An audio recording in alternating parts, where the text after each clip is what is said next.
Welcome to the Slop Farm. Enjoy the video. You begin by confirming you legitimately control the phone number and any device involved. If you have the iPhone, open Settings and look at the top where the Apple ID appears. That instantly shows the ID if signed in. Once done, check FaceTime or Messages settings for the Apple ID email. If you don't have device access, keep the number and ID owner info handy. Apple's tools require proof.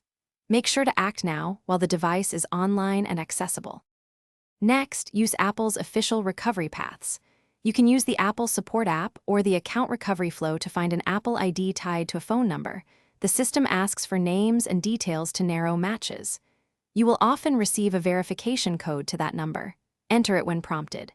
If two-factor authentication is enabled, a trusted device will request approval. Once verified, follow the prompts to reveal or reset the Apple ID. This method protects privacy while letting you reclaim access.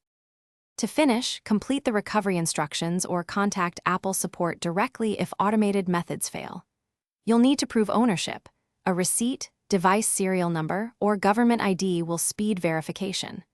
Once Apple confirms identity, they'll help you reset the password or remove the phone number from the account. If recovery is delayed, you'll receive an estimated wait time. Be patient and keep any case numbers. Troubleshooting tip. If verification repeatedly fails, escalate to a local Apple store with original purchase proof for in-person assistance. Thanks for watching. Consider subscribing if we helped you today.